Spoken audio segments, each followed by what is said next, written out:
Hello again, Orange fans, and welcome to this week's edition of The Brian Kelly Show. After the longest in-season break for a Notre Dame football team in 102 years, you return to the field for a solid, if not flawless, victory over Florida State last Saturday. What were the toughest obstacles that you faced getting this team ready to play after not only a 3-week break, but 9 missed practices? Well, I think it's probably just that, getting them back into game-ready conditioning. And when I say that in terms of, you can practice all you want, but practice and competition are two different things. And so the speed of the game, obviously the ability to tackle, to sustain blocks, all of those things are so difficult to duplicate. And so being out of competition form for 3 weeks makes it a lot more difficult when you're away from it as long as we were. But we practiced hard. We knew that there was a potential that we could have some guys that were a little bit heavy-legged, and we were. There were some guys that it affected them a little bit in their play. But it was important that we were able to get back on the field and maximize our time together so we could be efficient from an offensive perspective and from a scheme perspective on defense. What differences did you see in practice this week with things returning to normal or as normal as they can get in this very unusual year? I just think that they enjoyed being out there. I mean, there was a real joy of practicing and embracing the fact that this is an opportunity that can be taken away from you. Guys were coming back from quarantine or isolation for 10 and 14 days.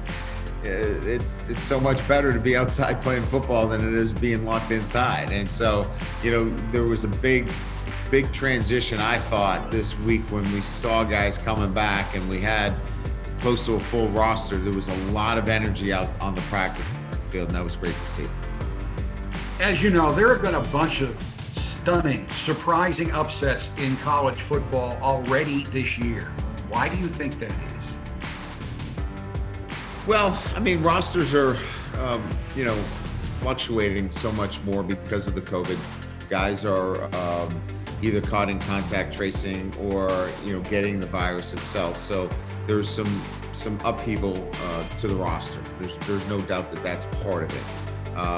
No spring practices, truncated preseason practices have gotten everybody out of the routines. And those routines are so important in team sports, in particular football and a contact sport, where these routines help you getting 22 players moving in the right direction. So I think those are some of the factors that come to mind right away.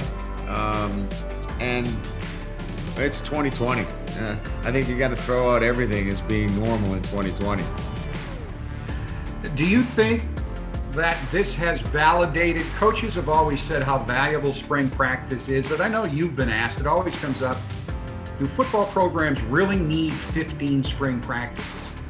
This appears to have validated that, and maybe even for the players themselves, they now realize just how valuable those practices are if they had any doubts beforehand.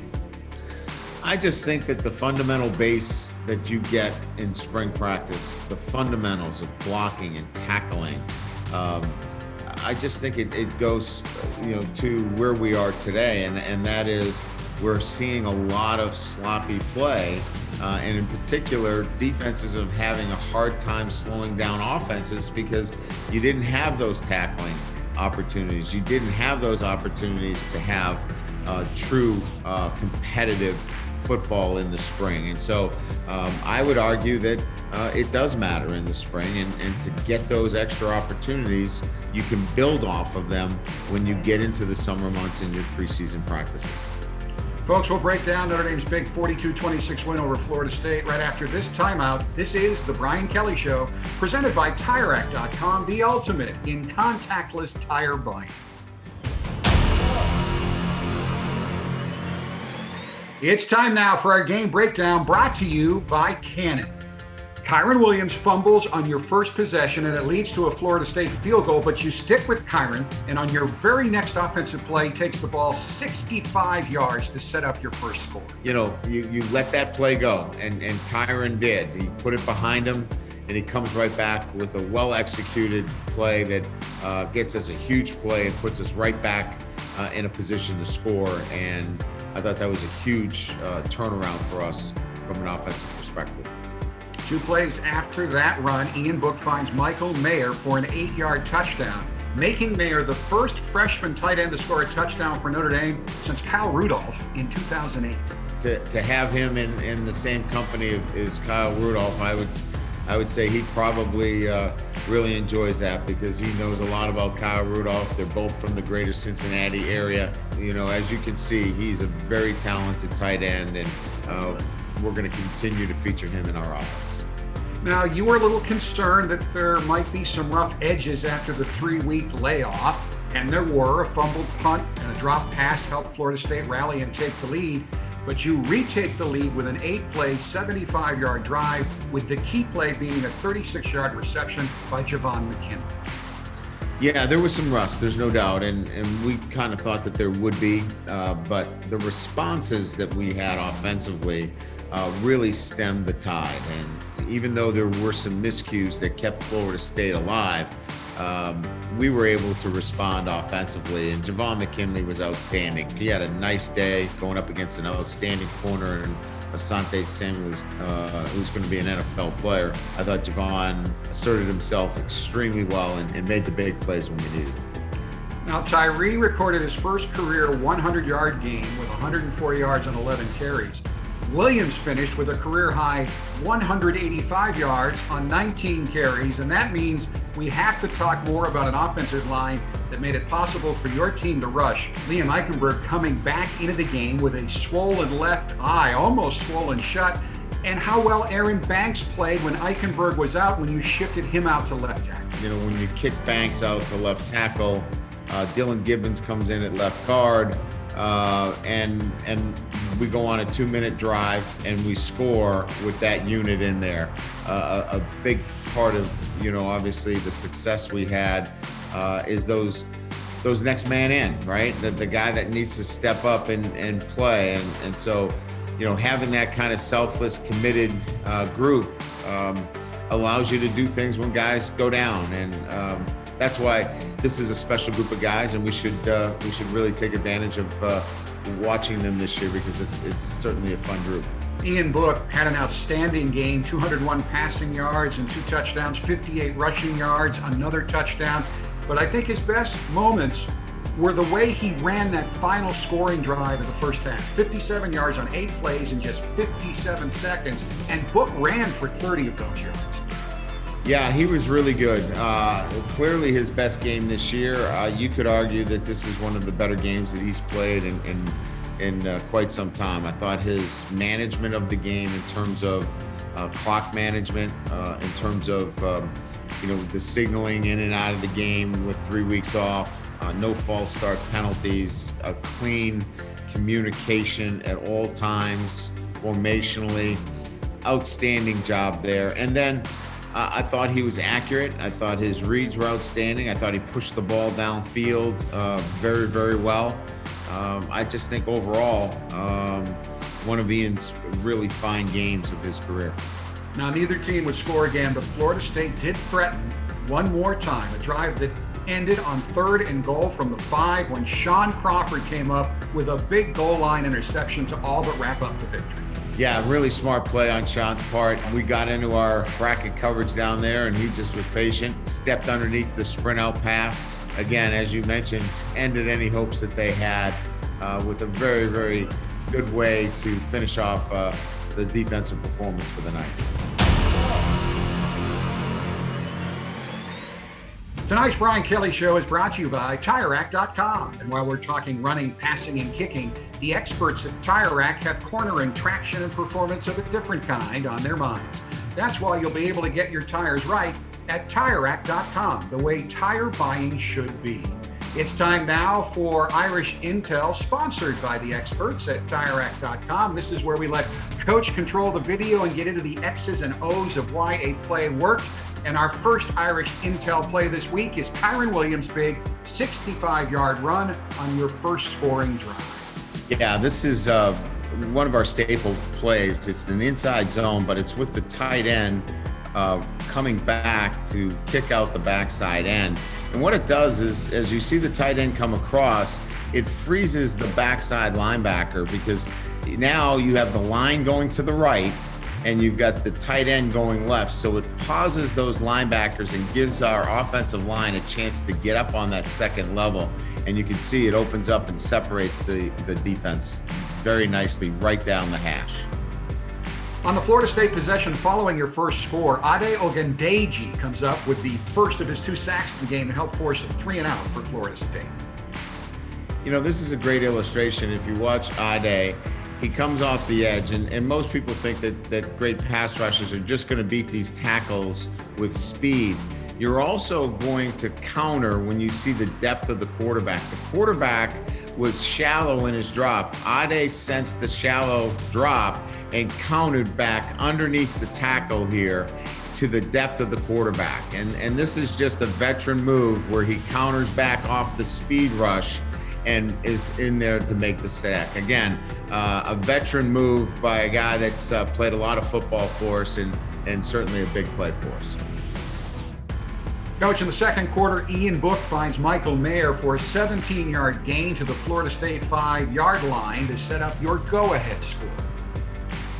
Yeah, we get into a formation look that gets Mike Mayer matched up one-on-one. You can see we empty the backfield out. He gets the one-on-one, and right here, he works an out-cut move to freeze the linebacker. We call it a shake route, and he shakes him out and then back up underneath, which gets him wide open inside, and Ian delivers a strike before the backside safety can get there. Again, I think in this instance right here, this is where we really liked Ian's decisiveness in terms of waiting for him to get open. He's got a quick window, it's gonna close, but that decisiveness is what we really liked on Saturday night. Of fitting it in. It might look like a tight window, but it was a really good throw because he was decisive and he knew what he was looking for. Coach, the heartwarming Shaun Crawford story continued this week. You asked him to play corner in this game, and he comes up with the big interception that seals the victory. You know, it's interesting because the quarterback had been running on us down here, and this is a big play, 4th down. We actually went man-to-man, and that's hard in this bunch. Watch Shaun fight through the bunch here, undercuts the route, and makes a huge play for us to end any kind of thoughts that Florida State may have to come back. But it starts with pressing the point. If you run it back a little bit here, you'll see we start with pressure right on the top guy in the point. And with that press coverage there, it allows everybody to run through to their man so we don't get anybody picked off. Crawford's able to come through clean, undercut the route on the sprint out, and end effectively the football game. Welcome back to the Brian Kelly Show, presented by TireRack.com. It's time now for our weekly segment with Notre Dame Director of Scouting, Bill Reese. And Bill, the Irish are coming off their second consecutive game scoring 42 or more points. From a team perspective, what have been the keys to Notre Dame's offensive success so far?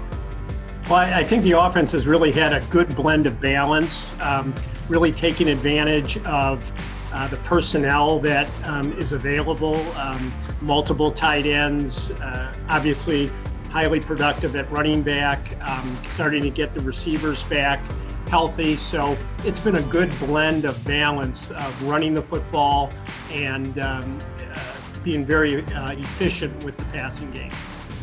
Now, part of your job is to scout the players that Notre Dame offers scholarships to each year. As you know, there was a little preseason concern among the fan base and some in the media about who would be the go-to running backs this season, and a lot of the focus was on freshman Chris Tyree. He, of course, has run the ball very well, but Kyren Williams has stepped up to be an outstanding and versatile running back this season. Did you see that kind of performance from him when you were scouting him in high school? Well, he was very versatile coming out of high school. He was an outstanding defensive back, as well as being a tremendous runner and tremendous receiver. One thing that really jumped out on his high school film was how well he caught the ball and he could really separate as a receiver. He has done a tremendous job of just changing his body. He's in great shape. He's highly competitive and very natural as a runner. And, Chris Tyree, for a freshman, has come in, has picked up the system. He's learned how to pass block, and he too is a very natural runner. And what's really been impressive for him is he can run inside the tackles a little bit more power than I think we expected, and very shifty in the hole. He's been fun to watch, and they really give us a good 1-2 punch. And, Sibo Flemister, when his number has been called, has been outstanding as well. So very competitive in that running back room. And all three of those guys have speed, Coach, but they also like to run north-south. They're not afraid to be physical, and they're not afraid to use their physicality to power their way into a hole. They can get on the edge as well, but how much has their physicality helped? Well, I think that's something that has been really emphasized by Lance Taylor, and he really has, just drilled home. Look, there are times you're going to have to lower your pads, get north-south, and get extra yards. And you see that on Saturday when a 2 or 3 yard gain becomes a 5 or 6 yard gain, because all three of those guys, and Jafar Armstrong as well, they really keep their feet moving on contact. Now, folks, and I think you know this because I ask you about stats all the time. I like stats. I think you're a numbers guy at times. So I do want to throw out this Kyron Williams stat. Since you mentioned his receiving, I'm glad you did. He's actually second on the team right now in both number of receptions on the season with 6 and in receiving yards with 114. So certainly what you saw in high school, he has carried over to his college career so far. Now, in general, for this team as a whole, how much do you think it has helped them to get back to a regular game week routine? Well, there's nothing like routine. And I think our guys, when we are, in a structured environment, really thrive. They know there are no surprises. And they, know what time they need to be at the Goog. They know what time they're going to be on the practice field. They know when they're going to be tested for COVID. So everything, when it can be a normal work week with, the preparation for a game on Saturday, it really helps their just overall attention to detail.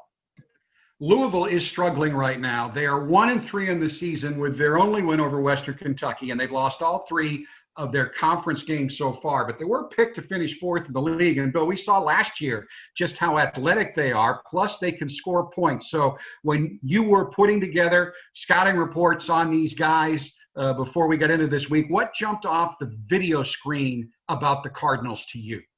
Well, they're a very fast football team on both sides of the football. And that was really evident last year when we played them to open the season, just how fast they were. And they haven't lost guys from a year ago. They're as fast as they've been. They've had a few things that have gone against them. They've turned the ball over, which is really uncharacteristic of a Coach Satterfield run team. They, really have had, just some tough luck along the way. They played some good teams, no question about that. And I would expect that we'll get their A game when they come Saturday afternoon. But their speed, their ability in space, their just overall playmaking ability is really something athletically that really jumps out. And, of course, their turnover numbers are bad. They've turned it over 11 times. They've only taken it away 3 times. If they protect the football on Saturday, how tough will they be to beat? Well, as I said, they're very well coached. They have big play ability. They can rush the passer. They're going to get one of their better cover corners back this week. to help them in the secondary. They're gonna come to play this Saturday. There's no question about it. By nature, they're a tough, hard-nosed football team, and they don't back down to anybody. And I really think it's going to be a very competitive game on Saturday. So, Bill, what does the Irish defense need to do to slow down that Louisville offense on Saturday?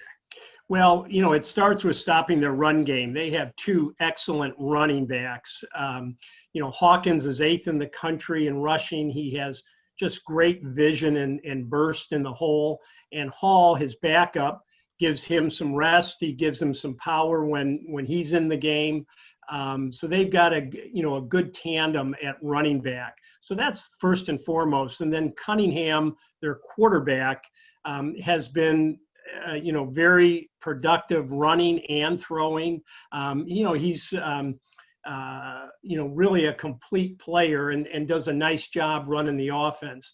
And then there's space players. Atwell, who is probably one of the better slot space receivers in the conference. He runs under a 4.4, averaged 18 yards per catch a year ago. And Fitzpatrick, who is a more traditional, bigger, possession receiver, but has speed that can get by you. So those are the things that I know as you look at them, you're going to say, stop the running backs, and you've got to be able to contain their skilled players on the perimeter. Now, they've been giving up a lot of points, but they've got a lot of defensive talent on the defensive line, especially among the linebackers. Dorian Etheridge is one of the best linebackers in the country, has 27 tackles. He's one of the leaders in the country with 8.5 tackles for loss. He's got a couple of sacks. So what challenges do the players on the defensive side of the ball for Louisville pose for the Notre Dame offense? Well, you hit it right on the head. Their linebackers are really good. Not only is Etheridge one of the better players, he's a 3-year starter. Avery, the other linebacker, complements him because he's very quick and fast and does a real good job in coverage. And then their outside linebackers too, Abdullah and Burns, can bring real heat off the edge. So that group of 4 linebackers, because they run a 3-4, they really can put a lot of pressure, and they do a lot of stunning with them because they're agile and quick. Not the biggest guys, but they try to get them mismatched against an offensive lineman or get them on a back to rush the passer. Now, I know the head coach is in charge of determining what he believes the keys to the game are, but when you hand in a scouting report, do you include keys to the game or points of emphasis? Well, I just try to, really emphasize the personnel and how they will match up with our personnel. And Coach Kelly then formulates, definitely how he wants to attack it and within the framework of what he wants to do offensively. So in general, then, in your eyes, what does Notre Dame need to do this weekend? Not just to win the game, but to take that next step as they try to get back into that rhythm you want every good team to be in that they get better every week? Well, I think we just need to build on last week. I think you saw some real improvements offensively, and I think defensively we're going to be a stronger unit because we're going to have more healthy bodies, more guys that have practiced a full week, this week against Louisville. So we'll be healthier.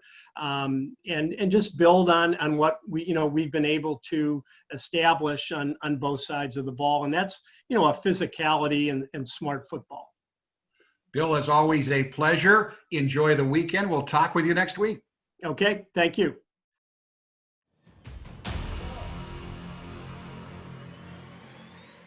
Welcome back to the Brian Kelly Show, presented by TireRack.com, the ultimate in contactless tire buying. It's time now for our weekly player interview segment brought to you by Coca-Cola. This week, I sit down with the most dynamic player on the Irish defense, rover Jeremiah Owusu-Koramoah. Jeremiah is having another outstanding season. After 3 games, he leads the Irish in tackles for loss with 4 and is tied for the team lead in total tackles with 15. Jeremiah, thanks for taking the time to talk with us today. Sir, yes, sir. Glad to be here. You know, in the strangest of all football seasons, we have to start with the impact of COVID-19 on this season and this team. How hard has it been to deal with all of the disruptions and changes the coronavirus has caused since spring practice was canceled back in March? Well, first and foremost, a lot of adjustments we have to make as a team, as a unit, as a defensive unit, both O and D.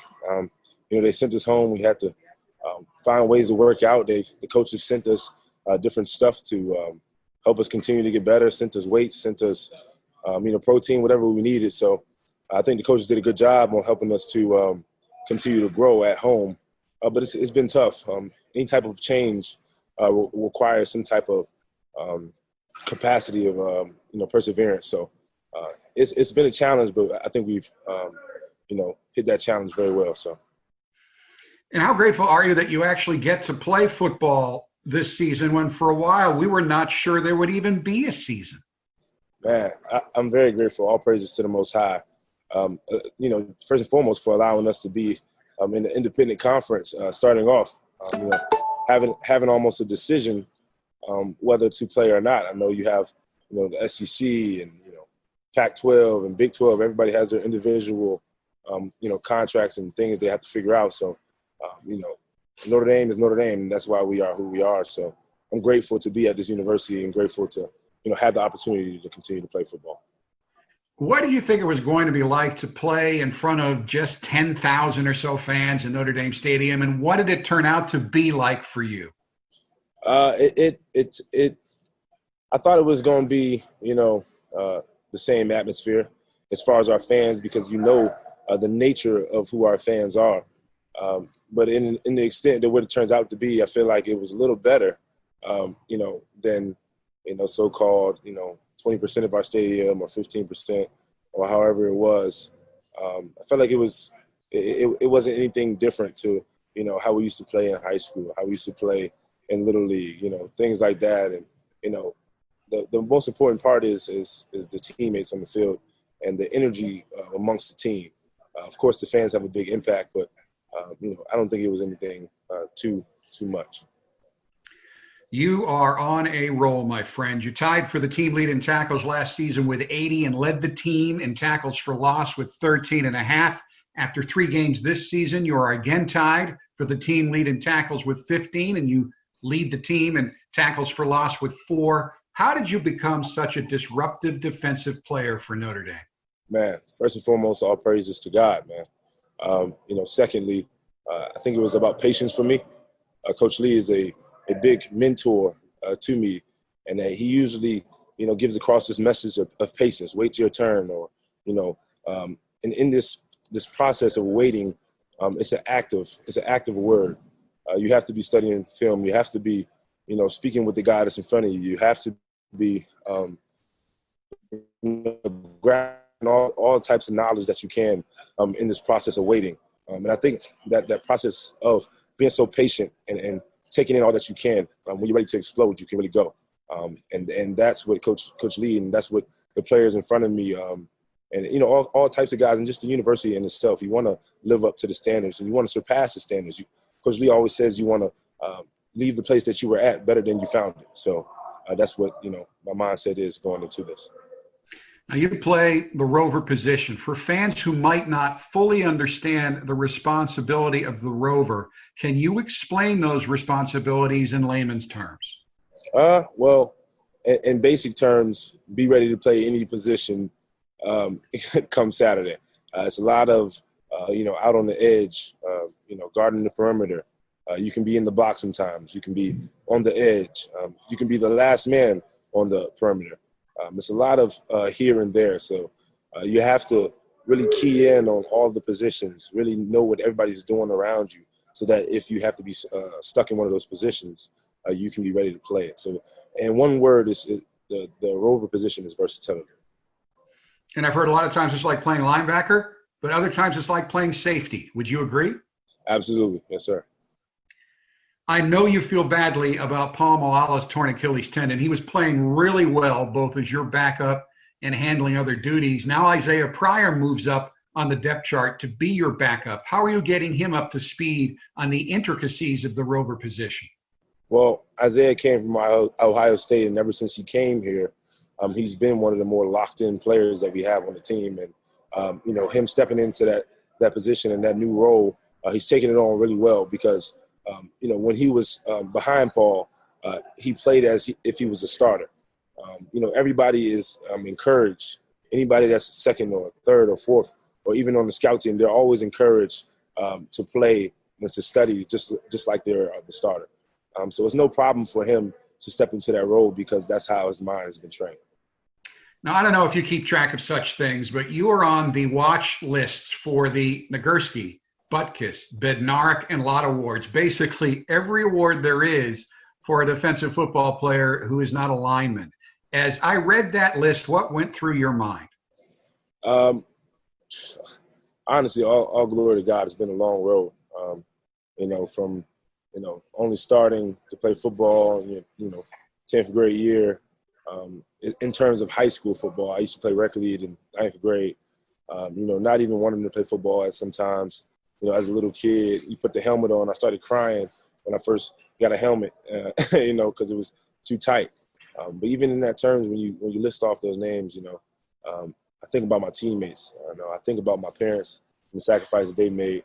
And believe it or not, I think about the road. I think about the journey because it's nowhere near over.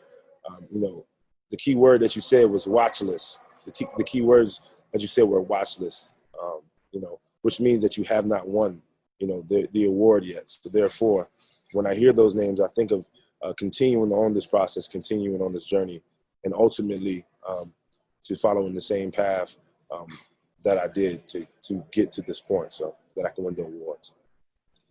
What makes you happiest on the football field? What makes me happy on the football field? I think when the energy amongst the defense is to the ultimate high. I feed off of energy. I feel like I'm an anchor for energy. My teammates are anchors for energy.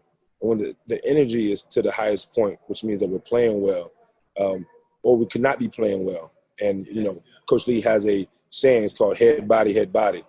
When the team is ahead, and we have to find motivation within ourselves, within our, inner beings, right? And overcome that situation. So anytime the energy is to the ultimate high, it makes me the happiest because now we're playing as a unit. TFLs, picks, all types of turnovers. And, at the end of the day, it's all a celebration. Louisville is struggling a bit, just 1-3 this season coming into this week's game, but I know you realize from playing them last year that they can be very explosive on offense. Man, yes, absolutely. Louisville is a great team. We do not look at the record at all at Notre Dame, and this is with any school. Part of being a competitor is respecting your opponent, no matter what their record is. We see the athletes that they have. We see the beautiful scheme that the offenses have. We see the great coaching that they have, and we use this and to be able to understand that they should not be taken lightly. We're training as if we were playing Alabama. We're training as if we were playing Clemson. It's the same process and the same understanding as going into this week. And Jeremiah, I know as a defensive unit, you were not pleased with the way you played against Florida State. You felt as a unit you should have played better. So with that in mind, what do you want to see this defense improve on in this game? Well, we came out, kind of slow. We came out, not really, everywhere we needed to be. Just execution was a huge part for us. Being able to adjust on the fly no matter what the offense gives us. Coach Lee is a very great coach, and he gives us a chance to be ready. He gives us a chance to be prepared for anything we see. So therefore, it is not on him. It is on the teammates to be able to, understand what's going on in the field, being patient with our eyes, making post-snap and pre-snap reads. And overall, we just want to see execution as any defense would. So. Jeremiah, thank you so much for taking the time to talk with us today, and good luck against the Cardinals. Absolutely. Thank you, sir. That was Notre Dame senior rover Jeremiah Owusu-Koramoah. This week's Irishography, presented by Gatorade, is coming up next. You're listening to The Brian Kelly Show, presented by TireRack.com, the ultimate in contactless tire buying.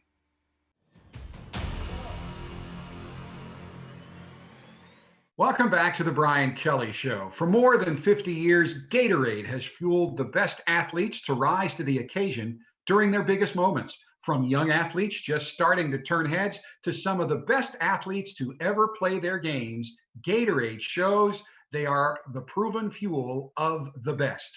The best are fueled by the best. Then, now, forever. Nothing beats Gatorade. It's time now for this week's edition of Irishography presented by Gatorade. This week, our Sydney Sims sits down with Irish Jr. wide receiver Joe Wilkins Jr. Joe, tell us your story, your family roots that led to your upbringing.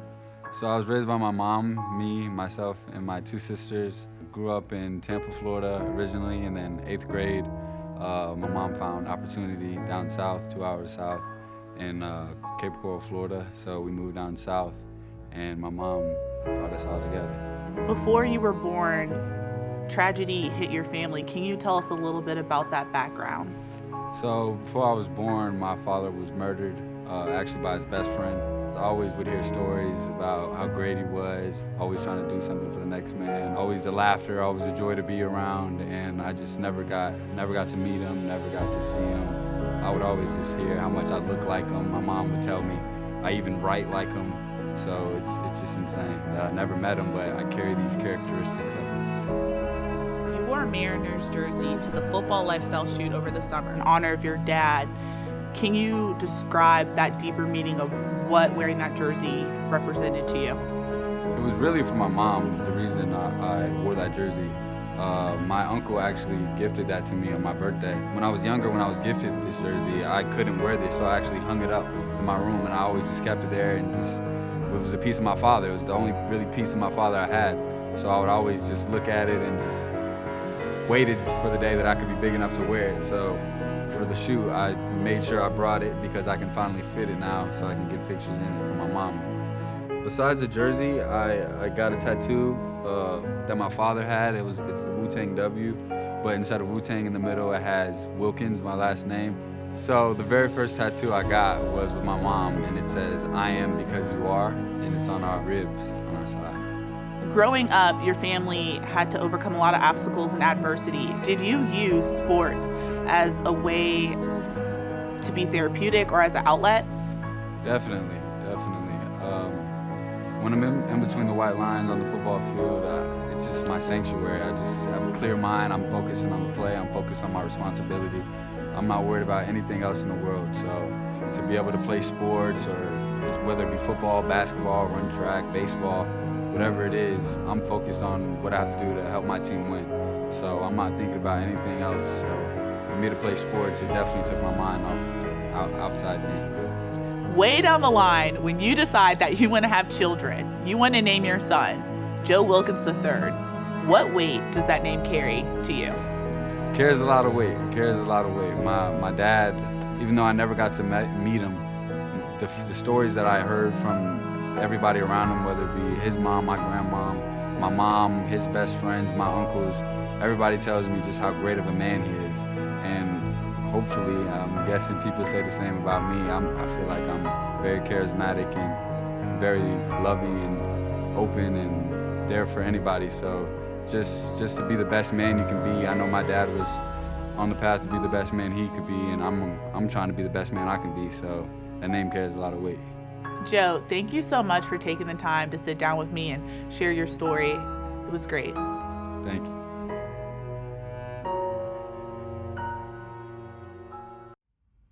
Welcome back to the Brian Kelly Show, presented by TireRack.com, the ultimate in contactless tire buying. You are wrapping up your first normal week of football in a month. Is it helpful to not be going on the road this weekend? Yes, yeah, there's no doubt. I mean, the uncertainties of the road are certainly out there as well in terms of, hotels and airline travel and all those that go with what we're dealing with, right? And so now that we've got some protocols that are in place and we have a really good routine for our home games, it's nice to have this one last home game before we hit the road. Now, we're going to be on the road quite a bit. 5 out of our last 7 games after this Louisville game will, in fact, be on the road. So we will be the road warriors after this game, but it's nice to get this last home game in before we hit the road for an extended period of time. You always hold your players to a high standard of performance, but you expected that there would be some moments in last week's game where your guys would not be as sharp as they normally would be in the third game of the season, and there were some of those moments. How much higher will your expectation bar be this Saturday? Oh, I think it'll be a higher one. I think it'll be similar to, what we talk about when we start the season, the big improvement between game 1 and game 2. This will have a similar feel, that we expect to see a lot of improvement between, game 3 and game 4. And in particular on the defensive side of the ball, I think we'll be in a better position condition wise, and a better position, from a competition standpoint, with a full roster of guys ready to compete and ready to play. I think from an offensive standpoint, we're getting our receiver rotation much more settled. And I think that's going to help our passing game and seeing a more efficient passing game. So, yeah, I think you'll see some big improvement from week 3 to week 4. Brian, as you studied Louisville's first 4 games this season, what jumped out at you? Well, I think first and foremost, the offense is one that creates some issues. They're very well coached. They put you in some run pass binds in terms of how you defend it. The quarterback is athletic; he can run, he can throw. Very similar to a Florida State offense in terms of some of the things that you have to do. You have to account for the quarterback, and when you do that, you have to simplify some of your coverages.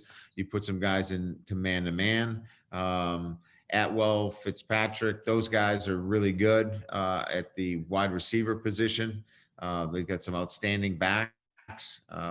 Defensively, they've given up some yardage, but they've been very stingy against the run. So this will be a really good challenge against a Louisville team. I know they've lost a few games in a row, but they've been close, competitive games. We're looking for a really good challenge. So what are your keys for this game? Well, I think for us in particular, start to really look at from a defensive perspective, eliminating any of the big play runs. We want to get that out of it. And then any of the big play passes. We gave up the big play pass. Those had not been part of our DNA. So getting back to who we are defensively, eliminating big plays.